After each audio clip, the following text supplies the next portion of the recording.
Hey everybody, Who's Your Jedi here with another review for you. This time I'm talking episode 1 of season 1 of Marvel's Agents of S.H.I.E.L.D. And I gotta say folks, this episode did not disappoint. It was insanely hyped. I mean, the fans were going crazy for this one leading up to it. But the show delivered. I mean, if you check the ratings on this, this is the biggest debut for any show on a network in like 4 years. It's literally a record-breaking show, and it's had one episode out so far. Now, granted, it's not exactly in Game of Thrones territory, where it was basically renewed for another season after one episode, but yeah, this show seems to have gone down really well with the fans, and there were people who were kind of skeptical about this, saying, people, it's not going to be accessible to the mainstream. People aren't going to remember what happened in the Avengers movie. Well, it looks like those guys have been proven wrong. Now, it's not that this episode is not without its flaws, but I think a lot of what we're looking at here is just simply not really problems on the part of the creative staff. I mean, we've got Joss Whedon, guy behind the Avengers movie, guy who has done many, many great shows: Buffy the Vampire Slayer, Angel, Firefly. He did, I know, True Calling. I've never watched that. Of course, he did Doctor Horrible. A guy who you can basically really put a lot of trust in Joss. He very rarely lets the fans down. And of course, we've got a lot of great actors here, like Ming Na. We got Phil Cole. We got Greg Clark back as Phil Coulson, and this episode, Joss Whedon, one of Joss Whedon's faves, J. August Richards, popping up as Michael Peterson. So yeah, folks, there is just so many cool elements. The main problem with this episode I see is that simply it's a first episode. Is the first episode of an ensemble show, and with like 6 main characters and one guest star character. That's the Superfeld J. August's character, Michael Peterson. So basically, we have 7 characters to deal with here, and of course, we also have to set up the world and the situation, kind of remind people of everything that's going on, make sure that people understand what the situation is. That is a lot, and I mean a lot of balls to keep in the air. And overall, the show does it really well. But by having so many balls in the air, we're really only able to get a really brief glimpse of the characters as who they are. I mean, I'm still kind of, in my mind, just going over things slowly to make sure I remember what everybody's name is. But the fact that I actually do remember that, hopefully, is a good sign for the show, considering how awful I tend to be with names. But anyway, overall, there is that problem that it's a first episode. There's so many balls in the air. We don't really get a good, solid look at everybody as a character, and also it's just the fact that this is a first episode. Now, if you go back and watch the first seasons of many, many good TV shows, you'll notice it always seems to take a few episodes for them to gel. That doesn't mean that they're bad right out of the gate. There are many shows out there who became great shows that were very good out of the gate. But it doesn't change the fact that casts always need time to gel. Shows always need a little bit of time to come together. And there's just no escaping that. That is the nature of the beast. But if this show were to stay at this level of quality, then it could have a nice, good, long run just fine. If we give this some time to gel, like I'm sure it will, within a few episodes, I'm thinking we're going to see a noticeable uptick in quality by the time episode 5 is aired. This show's going to be great. This is going to be the show that you look forward to more than any other program during the week. Now, okay, maybe not. I mean, everybody has different tastes, but I had the feeling that this is going to be a show that's going to be really, really high on a lot of people's lists, and honestly, for a show that's only had one episode, it's pretty darn high on my list right now. We'll see if it can dethrone season 2 of Arrow for the top spot, but yeah. Anyway, so let's kind of get into this. Now, coming into this, the only 2 characters that we have are previously established are, of course, Maria Hill and Agent Coulson. Now, of course, a lot of what everybody's kind of freaking out and wondering about is like, okay, how is it that Coulson is back from the dead? Now, uh, obviously, the leading theory from what I've seen online is people are thinking life model decoy. In fact, if it was in Avengers where Tony Stark even jokingly says to Coulson, makes a joke to Coulson about life model decoys. I mean, he uses that exact words. And if you're not a fan of the comics, life model decoys are just basically sort of like android doubles that S.H.I.E.L.D. is fond of using. So, Coulson being a life model decoy, that's a pretty good theory. I've actually also heard that somebody's speculating that this life model decoy of Coulson might end up becoming this universe's version of the Vision, which would be pretty interesting, seeing as how Joss Whedon has said Scarlet Witch and Quicksilver are going to be introduced in the next Avengers movie. Yeah, well, anyway. So I have to say that Maria Hill I thought was not really the most well fleshed out character in Avengers. Here she gets a little bit more characterization, even if it's just the fact that she really sucks at drawing and is attracted to Thor. I mean, just the whole thing with it looks like a poo. This is pure Joss Whedon, and there's so much stuff in here that is pure Joss Whedon. But this is to be expected, and this is what part of what makes really the humor on this show great, and not just the humor, the drama. Like the woman that Peterson saved from the building turning out to not just be some random damsel in distress, but actually one of the bad guys. When I can really tell that Joss is on the ball, when he's really doing something awesome, I always get the feeling of going like, dang, why did I not think of that? Like that episode of Buffy with the puppet, where you think the puppet is evil, but the puppet turns out to be good. Why did I never think of having the puppet be good? Okay. Coulson. Now, Coulson was great, but we never really got to see a huge amount of who he was under that mask. Just that he was this really enormous Captain America fanboy, and that he had this very dry and amusing sense of humor. Here, we're really kind of getting to see much more of that. I mean, we're definitely getting to see plenty of Coulson's sense of humor. But the moment where he gets angry, that's where we're really starting to kind of get to the heart of this guy. Whatever flaws he might have, Coulson's one of the good guys. He is a man who does not accept defeat easily, and he is also a man who values life. And those are traits that are unfortunately increasingly rare in our world, in my opinion. And those are also traits that heroes have. They don't give up. They value life. They look after people. They're willing to push the boundaries for the right reasons and in the right ways. Like when Coulson injects Ward. Totally not the kind of thinking most people would go for, but it works. And it's not just the kind of thinking that quote unquote ordinary heroes have. It's also the kind of traits that superheroes have. But of course, superheroes are they'll take those traits and they are somewhat exaggerated. That they are kind of like gods on Earth, almost literally in Thor's case.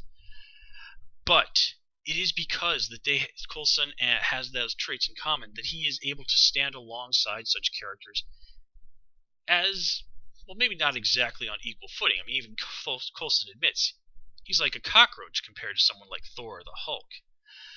But on moral grounds, on the grounds of simply being humans, well, there Coulson shines as brightly as just about anybody. At least for now. I mean, obviously, there's something more going on with Coulson. And there's obviously things that are going on with the team. Who knows what dark secrets lurk in the hearts of S.H.I.E.L.D. agents? Can you tell that I've had a good jolt of caffeine before I made this review? I think you can tell. Anyway, not really a huge amount to say about some of the other characters on the team. Like Fitz and Simmons are particularly, kind of one note this episode. Although I do like that the dude, that's Fitz, right? Or is it Simmons? Okay, apparently I need to work on my names. I did like that was the guy from the Fades. And if you've never seen the Fades, it's this really, really creepy British show from a while back. It's seriously recommended. Not a whole lot to say about Matilda May. Honestly, I'm kind of a little worried that they might just be trying to go Black Widow light with her, but I give Joss Whedon more credit than that. I mean, originally this character was written as a Caucasian woman named, I think it was Althea Rice, and then Ming Na came in and just completely knocked it out of the park. And she's got a pretty good record as an actress, so I'm thinking that they're probably saving some pretty juicy stuff for her. Not a huge amount to say about Ward. It was just really fun. It was hilarious watching him get injected with the truth serum, and the whole thing with him, his obvious attraction to Sky, very much a case of opposites attract. Of course, the whole thing with him going Grammy. Oh God, that was brilliant. I loved that. Also, points to Ward for smashing that dude in the face with a blender. That's pretty darn brutal, man. I'm gonna have to remember that in case somebody ever breaks into my house. Let's see, Sky. Well, she was also the other character that I think on the team that really got the main focus here. And of course it makes sense because she's the outsider. She's the person who's coming in. So, in Nature of the Beast, Storytelling 101, she's the outside character. She is the person who is going to be having things explained to her so that we, the audience, can listen in and understand more about S.H.I.E.L.D. works and how the world works and how all this other stuff that goes on within S.H.I.E.L.D. works. I mean, seriously, this is like storytelling 101 stuff. But it works. It gets the job done, and of course, it makes for an interesting drama. So, cliche though it might be, go for it, right? Let me see. Now, Michael Peterson. Now, to the best of my knowledge, he is not an established Marvel Universe character. A lot of people thought that he was going to turn out to be Luke Cage. Some other people speculated that he might end up being Rage from the New Warriors.